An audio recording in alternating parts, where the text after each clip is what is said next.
20년 뒤 벌어질 한국의 무서운 미래에 대해서 한번 이야기해 보겠습니다. 한국에 요즘에 1인 가구가 막 늘어나고 있어요. 그래서 1인 가구가 계속 늘어나다 보니까 요즘에 어떤 뭐 예능도 그렇고 뭐 물건들도 그렇고 대부분 다 1인 가구에 초점을 맞춰가지고 막 지금 사회가 많이 바뀌고 있는데 이런 내용이 있습니다. 뭐냐면 건너집 할멈은 혼자 산대 해가지고 역대 최대 노인 가구도 싱글족이 대세다 해서 이 1인 가구라고 하면은 많은 분들이 그냥 젊은 친구들이 결혼을 안 해가지고 남자 여자 따로 살면서 그냥 각자 사는구나라고 생각하실 수가 있는데 사실은 이제 노인분들이 혼자 사는 게 되게 많아지고 있습니다. 그래서 뭐 황혼 이혼 뭐 이런 것도 있겠지만 대부분은 이제 사별을 하시거나 하시면서 혼자 사는 분들이 급격하게 늘어나고 있어서 1인 가구 비중이 지금 5년 만에 6%가 늘어났어요. 그러니까 엄청나게 많이 는 거죠. 근데 이 1인 가구 수 보면은 노인 가구가 급격하게 늘어나고 있죠. 똑같이. 그래서 이 노인 가구가 같이 늘어나면서 1인 가구도 같이 늘어나는, 그러니까 한마디로 이제 젊은 친구들도 1인 가구가 되지만 노인분들도 빠르게 1인 가구에 합류하면서 6%가 는 게 아닌가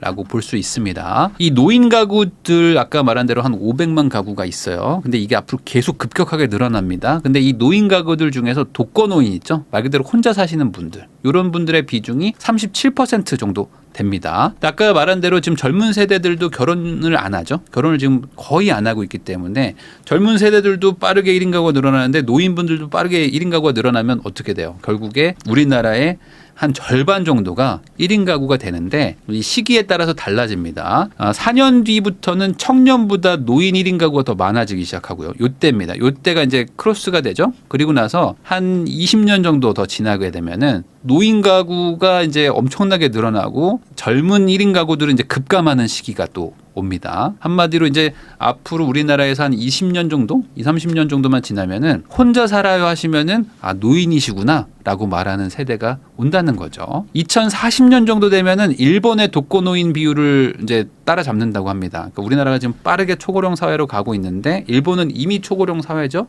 근데 여기가 늘어나는 속도보다 우리가 더 빨리 지금 늘어나면서 이제 노인의 나라가 되는 거죠. 그래서 이런 얘기가 있습니다. 뭐냐면 아까 40년에 이제 따라잡는다고 했는데 2050년 되면은 1인 가구가 905만 가구가 되는데 절반이 65세 이상이에요. 그래서 2050년에도 만약에 나 혼자 산다 예능이 한다 그러면 그때 되면은 다 혼자 사는 노인 연예인분들, 최근에 사별한 노인 뭐 이런 분들이 나와가지고 이제 혼자 사는 모습을 보여주지 않을까라고 이제 추정을 해볼 수가 있는 거죠. 자, 연령대별 1인 가구 규모를 보면요. 아까 말한 대로 이제 20, 30대 뭐 이런 사람들이 이제 급감합니다. 거의 없어지고요. 이제 70대 이상이 되게 많아요. 그러니까 70대 이상이신 분들이 거의 뭐 절반 가깝죠. 60, 70대가 대부분이다라고 보시면 될 것 같은데 이렇게 고령 1인 가구가 늘어나면 뭐가 문제인가라는 거에 대해서 여러분들이 생각 못한 부분도 있을 것 같아서 제가 한번 다뤄봅니다. 자, 이 청년 1인 가구와 노인 1인 가구는 사실 달라요. 뭐가 다르냐면은 여러 가지가 다르지만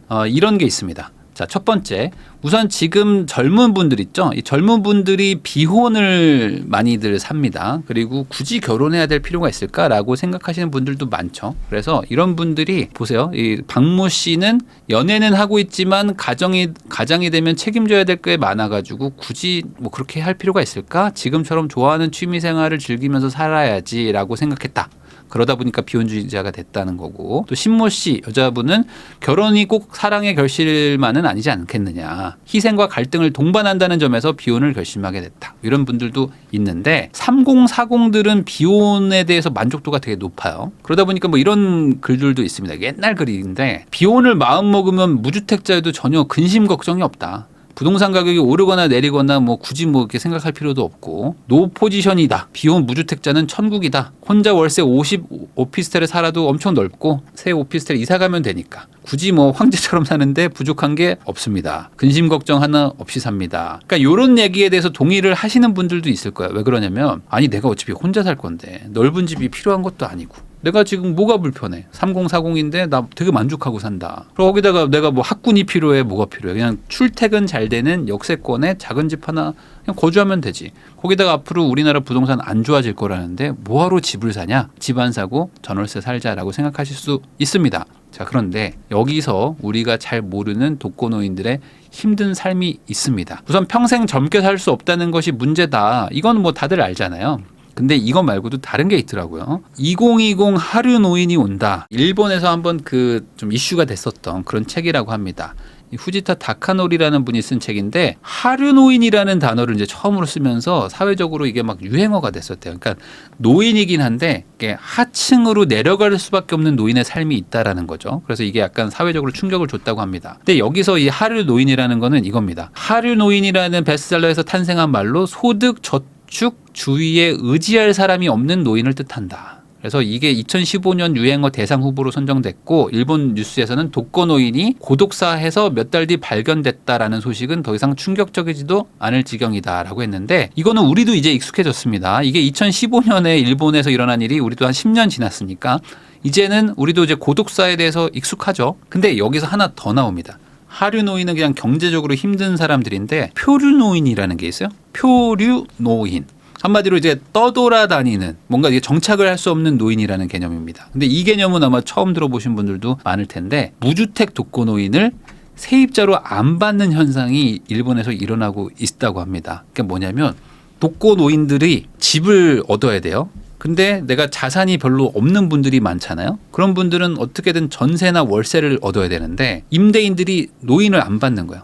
독거노인을 안 받는다. 그래서 이 노인 가구들이 재산이 좀 있으면 뭐 내 집 마련이라도 할 텐데 이게 안 되는 분들은 집을 못 구합니다. 그래서 이 주택 난민 현상이 일어나고 있어요. 자, 일본에서 이렇게 설문조사를 한 게 있는데 이렇다고 합니다. 부동산의 한 30% 정도는 고령자 입주를 거절한다. 그 중개사들이 있잖아요. 자기가 가지고 있는 매물들이 있는데 이 매물들 중에서 집주인들이 65세 넘는 노인분들도 입주를 가능하게 해주는 물건이 많이 있냐 했더니 25.7% 정도는 아예 없다. 나는 아예 가지고 있는 게 없다. 20% 정도 미만이다라는 것도 거의 한 30% 가까이 됩니다. 그러니까 실질적으로 주인들이 나는 고령의 독거노인은 안 받는다라고 말하는 사람들이 많은 거죠. 자, 그래서 실제로 그 설문조사를 해보니까 최근 1년간에 나이가 많아가지고 입주를 거절당한 적이 있다라고 말하는 분들이 한 30% 정도 된다고 합니다. 그러니까 집주인들이 실제로 안 받는다. 자, 거기다 이런 얘기도 있어요. 반대로 임대인들 입장에서 한번 뭐 설문조사를 해봤겠죠? 그러면 이런 얘기가 있대요. 노인 세입자 때문에 불편을 겪은 임대인의 비율이 60% 가까이 된다는 겁니다. 가장 많은 게 이제 고독사인 거죠. 고독사에 의한 사고 물건화. 그러니까 일본은 그 안에서 사람이 죽거나 그러면은 이게 사고 물건이라고 해가지고 이거를 이제 다음 세입자를 구할 때 공지를 좀 해야 된다고 합니다. 그러면 이제 여기 사람 죽은 집이다. 이러면 당연히 좀 싫겠죠. 그래서 이제 사람을 잘 못 구한다고 합니다. 월세를 막 되게 싸게 내줘야 된다거나 그런 어떤 경제적인 타격이 오는 것도 있고 거기다가 이제 집세를 체납하는 경우들도 있대요. 아무래도 이제 독거노인이고 이제 고령이고 하시면은 돈이 부족하겠죠. 내기 싫어서가 아니라 돈이 없어서 못 내는 걸 어떻게 해. 거기다가 이제 사후 처리 문제들이 막 생기는 거죠. 근데 이분들의 어떤 경제력도 좀 부족하고 보통은 이제 뭐 부부라든지 자식이 있으면은 뭐 그 사람들한테 어떻게 달라고라도 할 텐데 이분들은 이제 그런 것도 안 되다 보니까 아예 안 받아야 되겠다라는 생각들을 하는 거죠. 그래서 이 고독사라는 거는 우리나라도 이제 익숙하다고 그러잖아요. 그래서 이제 경매를 해보신 분들 중에는 이제 조금 저렴한 집들 그런 저렴한 집을 빌라 낙찰받은 경험들이 있는 분들이 있습니다. 이런 분들이 뭐 많이는 아니고 뭐 한 5% 정도, 5% 안팎으로 아마 경험을 하실 텐데 낙찰을 받고 이제 들어가 봤더니 고령자 독거노인 분들이 사시는 경우가 있어요. 근데 이분들이 치매가 걸려 있는 경우도 있고 아니면은 건강이 너무 안 좋으셔가지고 어떻게 명도를 할 수 없는 상황 이런 상황에 빠지는 경우들도 있습니다. 그 집을 경매 낙찰받고 들어갔더니 이제 고독사를 하셔가지고 부랴부랴 뭐 집을 치우는 경우들도 생기는데 그러면 이거 어떻게 하지 했더니 이제 가족이 없어요. 연고도 없고 이런 분들이 막 나오는 거죠. 근데 일본도 마찬가지 아니겠어요? 그래서 이제 고독사를 하는 경우에는 보증금이 있으면 모르겠지만 뭐 대부분 이제 집주인이 뭐 비용 부담을 좀 해야 될 거고 거기다 이제 사고 매물로 분류가 되면서 아까 말한 대로 이제 다음 세입자를 받기가 어렵게 되는 상황이 온다. 더 문제인 거는 이제 1인 세입자다 보니까 이분이 이제 치매에 만약에 걸리게 되면은 이 치매에 걸린 노인을 케어할 방법이 없는 거죠. 나는 그냥 세입자를 받은 거지. 내가 뭐 요양원을 하는 게 아니잖아요. 근데 이분이 치매에 걸렸어요.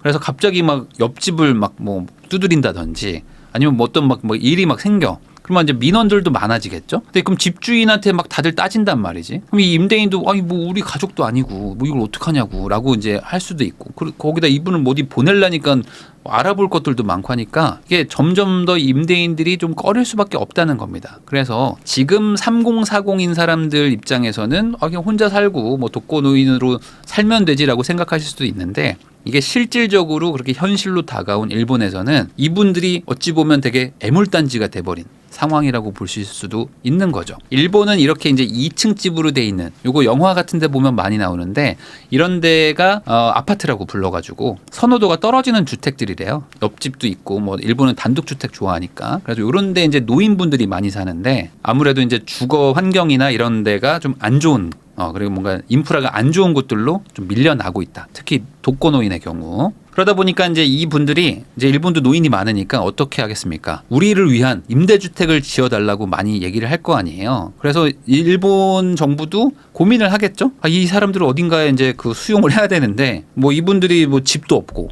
근데 그렇다고 뭐 노숙을 하게 할 수도 없고. 그래서 이걸 임대주택을 지어야 되나 했는데 일본도 지금 노인이 워낙 많으니까 뭐 복지 예산부터 해가지고 돈 들어가는 게 많잖아요. 그러다 보니까 여기서 집을 짓는다? 이게 쉽지가 않다. 예산도 없고. 그래가지고 지금 일본 기준입니다. 임대주택 중에서 65세 이상 입주할 수 있는 주택 비율이 5% 정도라고 합니다. 노인들을 받는 게 쉽지 않은 거죠. 자, 근데 더 문제가 있습니다. 뭐냐면 2030들 있잖아요. 2030들 중에서 노인주택 난민 문제가 심각하다는 걸 아시나요? 라고 이제 뭐 어떤 설문조사를 했나 봐요. 근데 60%가 그런 일이 있어요? 라고 했답니다. 아마 이 영상 보시는 분들 중에 저런 일이 있다고? 라고 처음 하신 분들도 많을 겁니다. 아니 그냥 젊을 때처럼 그냥 혼자 살면 되는 거 아닌가? 내가 60살이 넘었다고 해서 내가 뭐가 문제인데? 라고 생각하실 수도 있지만 임대인이나 이렇게 입장을 좀 바꿔놓고 생각해 보면은 나를 굳이 왜 받아야 되지? 다른 사람을 받아도 되는데? 라고 생각할 수도 있는 거죠. 나랑 상관없다고 생각하는 사람이 사실은 많을 수밖에 없어요. 왜냐면 내가 아직 안 가본 일이니까. 그래서 왜 집주인들이 나한테 집을 안 빌려주지? 라는 생각이 드실 수도 있어요. 청년 세대는 이해가 안 될 수 있다. 그렇지만 이제 내가 노인이 됐을 때, 그리고 나만 노인이 되는 게 아니죠. 나뿐만 아니라 이제 많은 분들이 이제 독거노인으로 살게 됩니다. 이제 비혼율이 워낙 높으니까. 그렇게 되면은 그때 갔을 때 나보다 조금 더 경제력이 좋다거나 아니면 가족이 더 있다든지 뭔가 이렇게 막 따지고 들 거 아닙니까? 조금이라도 더 안전한, 그러니까 임대인 입장에서는 조금 더 확실한 신분인 사람을 받으려고 할 테니까 그때부터 또 다른 경쟁이 생기는 거죠. 지금 청년 세대의 결혼 인식을 보면은 되게 부정적입니다. 특히 이제 여자분들의 결혼에 대한 부정적인 인식이 엄청 높아요. 그래서 지금 보면은 20대 여성, 30대 여성들을 보면은 결혼을 해야 된다라는 게 한 30%가 채 안 됩니다. 그러니까 지금 20, 30대 여자들은 굳이 결혼할 마음이 없어. 반대로 남자들도 결혼을 못 하는 거죠. 여자가 결혼 안 하면 남자도 못 하는 거고, 남자가 결혼 안 하면 여자도 결혼 못 하는 거잖아요. 그러면은 이대로 가면 어느 순간 나이를 먹고 그때 되면 이제 결혼을 하려고 해도 굳이 결혼을 해야 되나? 라고 하면서 아마 그냥 쭉 그냥 비혼으로 가지 않을까라는 생각도 듭니다. 그러면 이분들이 아마 60%는 표류 노인이라는 개념을 모르실 거예요, 최소한. 근데 내가 이제 굳이 결혼을 뭐하러 해? 50대, 뭐 60대 초반까지 잘 지내다가 65세쯤 넘어가면서 70대쯤 돼서 이제 좀 안정적으로 좀 살아야 되는데 라고 했더니 이제 저희 집은 좀 안 될 것 같은데요 라고 하면서 이제 막 거부하는 일들이 우리나라에서도 일어날 수가 있다. 그 하류노인이라는 책을 보면은 전직 공무원이나 대기업 임원 이런 분들도 이제 하류노인으로 이제 내려가게 되는데 그런 분들이 공통적으로 얘기하는 게 내가 이렇게 될 줄 몰랐다. 라고 그렇게 말씀을 한다고 합니다. 한마디로 뭐 원해서 된 사람들이 어디 있겠어요. 살다 보면은 어떤 뭐 갑자기 병에 걸린다든지 상황이 갑자기 막 꼬인다든지 이러면서 급격하게 경제력이 안 좋아지는데 그 경제력을 회복하기에는 나이가 많은 거죠. 이런 기사도 있습니다. 한국인은 41세의 노동소득이 정점이 된다. 근데 요즘에는 결혼이 늦어지다 보니까 결혼하기 전에 이미 노동소득이 정점이야. 그래서 보통은 이제 요 40대 때 요 흑자 구간 때 열심히 둘이서 맞벌이를 해가지고 돈을 막 모읍니다. 돈을 모아가지고 돈도 불리고 어떻게 막 자산도 이렇게 사고 해가지고 어떻게든 막 살아요. 그래가지고 60대 넘어가지고 둘이서 의지해가면서 이 적자폭을 최소화해가면서 사는 게 어찌 보면은 우리의 일반적인 삶인데 지금 이제 결혼이 점점 늦어지다 보니까 이 흑자 구간에서도 사실은 돈을 많이들 씁니다. 적자가 막 점점 더 늘어나겠죠. 거기다가 이제 흑자 구간은 짧아지고 다시 적자가 시작되다 보니까 어찌 보면은 가장 좋은 그 피크 타임에 이 각자 1인 가구로 살면서 즐길 거 즐기고 살자. 라는 마인드로 살다 보면은 나중에 합치기도 어렵고 그냥 이대로 가다가 나중에 이제 경제적으로 조금 더 힘든 독거노인의 삶을 살게 될 수도 있는 거죠. 자, 그럼 여기서 이제 이런 의문이 드실 겁니다.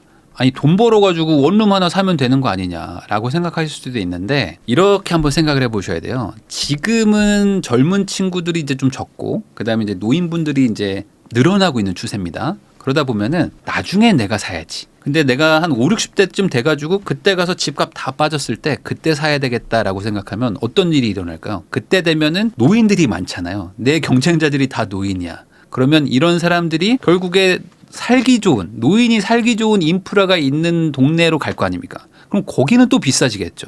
뭐 닭이 먼저냐 달걀이 먼저냐의 싸움일 수도 있는데, 결국에 사람들이 생각하는 건 다 똑같다는 거예요. 그렇기 때문에 내가 언제 이거를 뭐 가지고 있냐, 뭐 어떻게 준비했느냐에 따라서 그때 가면 또 경쟁이 붙을 수가 있는 거죠. 그래서 노인이 살기 좋은 지역은 또 사람들이 몰리기 때문에 아까 말한 일본의 케이스처럼 뭔가 조금 거주성이 떨어진다거나 사람들이 조금 비선호하는 그런 종류로 독거노인들이 좀 밀려나는 경향이 보인다라는 겁니다. 역설적으로 1인 가구일수록 보호자도 필요합니다. 그리고 경제력이 정말 중요해지는 거예요. 그러니까 2인 가구나 뭐 이제 아이가 있거나 그러면은 조금이라도 의지할 때가 좀 생기는데, 뭐 나 혼자기 때문에 이제 부모님이 만약에 돌아가시게 되면은 정말 이제 나 혼자 사는 거죠. 1인 가구인 분들, 특히 이제 뭐 이렇게 서울에 자취하러 오신 분들, 이런 분들이 그 아플 때 있잖아요. 병원에 입원할 때 가장 요 보호자 걱정들을 합니다. 왜냐면 생각보다 보호자 구하는 게 쉽지가 않거든요. 그래서 병원에서 보호자가 누구세요? 그러는데 저희 친구요. 근데 이 친구가 그냥 잠깐 문병 오는 그런 개념이 아니에요. 보호자는 확실히 거기서 붙어 있어야 되는 겁니다. 그러니까 이 보호자도 구해야 되고, 거기다가 당연히 경제력도 내가 내 미래를 책임질 만큼 충분히 갖춰둬야 되겠죠. 그러니까 이 1인 가구일수록 보호자 경제력이 훨씬 더 중요해지는 상황이 옵니다. 자, 그러면 거기다 이런 생각을 하실 수가 있습니다. 앞으로 노인이 많아지기 때문에 국가가 노인들을 챙기지 않겠는가. 그러니까 내가 나중에 노인이 되면은 지금도 노인 복지들이 점점점 늘어나고 있는데 나도 챙김을 받을 수 있지 않을까? 라고 생각하실 수도 있는데, 내가 만약에 지금 노인이 됐어요. 그러면 그때 되면 정말 노인들이 정말 많겠죠.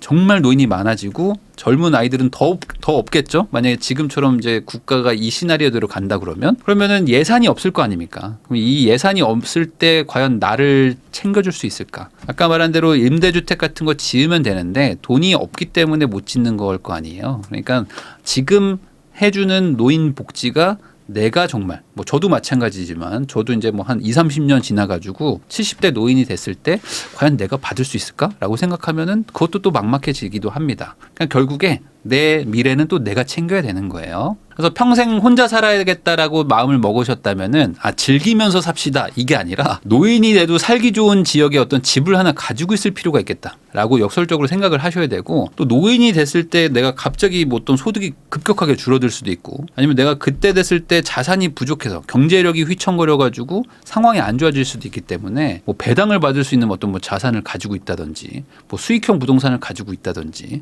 뭐 이게 국내가 좀 불안하면은 뭐 외국에 가지고 있다든지, 어찌됐든 간에 오히려 지금 더 열심히 살아가지고 돈을 더 바짝 모아가지고 둘이서 모아서 하나의 가족으로 만들어서 그 노후 대비를 하는 사람들만큼 나는 혼자서 2명 몫을 해야 되니까 더 많이 아끼고 더 많이 공부해야 될 필요성이 있다는 것도 한번 생각해 볼 필요가 있는 거죠. 이 노후 불안할수록 유혹에 솔깃하다, 노인 맞춤형 금융교육이 절실하다, 이런 얘기가 있는데, 우리나라가 유독 이제 노인 소득 빈곤율이 높잖아요. 그러다 보니까 제가 이제 역삼동에 이제 지금 사무실이 있는데, 이 역삼동 쪽에 보면은 노인분들을 대상으로 많이 하는데 다단계 업체들이 정말 많습니다. 그래서 이 선능력, 뭐 역삼역 이런 데 회사 있는 분들은 아실 거예요. 이 동네 낮에 그렇게 노인분들이 많고요. 이분들이 커피숍에 가가지고 그렇게 코인 얘기들을 많이 합니다. 웬만한 것들은 다단계이지 않을까 싶은데, 그만큼 무언가 이 노인분들도 경제적으로 좀 힘들어지고 그러면은 한탕을 노리게 되는 거예요. 왜냐하면 이게 이 소득이 급격하게 늘어날 확률이 점점 더 적어지잖아요. 그리고 이제 앞으로 살 날도 많고 경제적으로 갖춰야 된다고 생각하기 때문에 오히려 더 약간 사기에 연루될 가능성도 높다고 합니다. 그래서 이게 연구 결과를 보면은 노인분들이 금융사기에 연루되는 이유 중에 가장 큰 게 경제적 빈곤이다. 그러니까 경제적으로 빈곤할수록 50대 이상에서 사기를 당할 확률이 높다. 근데 그게 금융 교육이 좀 안 돼서이기도 하지만 그 불안한 거죠. 내가 지금 노년에 돈이 없는데 이걸 어떡하지? 라고 생각하니까 불려야 된다라고 생각하는 거죠. 그래서 이렇게 생각하시면 좋을 것 같아요. 이게 20살부터 한 40살까지 이제 우리가 좀 바짝 또 돈도 벌고 한다고 생각하면은 뭐 청년으로 사는 게 한 20년이라고 생각해 봅시다. 그러면 이제 40대부터는 이제 중장년으로 넘어가지만 이때부터는 이제 노인으로 굳이 이렇게 이분법으로 나눠 보면은 청년으로 한 20년 살고 노인으로도 한 2, 30년 삽니다. 그러니까 이제 어찌 보면은 워낙 평균 수명이 늘어났기 때문에 노인으로 사는 시간도 한 20년 넘게 돼요. 그러니까 이게 젊을 때 즐기고 사는 거는 좋을 수도 있죠. 근데 이게 어쩌면 답이 없는 노후를 또 불러올 수도 있기 때문에 오히려 내가 지금 비혼이나 미혼으로 살기로 마음을 먹었다면은 앞으로 내가 60대, 70대에도 지금 번 돈 가지고 내가 모아놓은 돈 가지고 내가 나중에 쓰고 살아야 된다는 걸 잘 생각해 보시고 오히려 너무 지금 즐기거나 너무 지금 즐겁다라고 생각하시면서 소비만 생각하시는 것도 좀 한쪽 면만 볼 수 있는 부분이다. 그런 얘기를 하고 싶어가지고 내용 한번 준비해 봤습니다.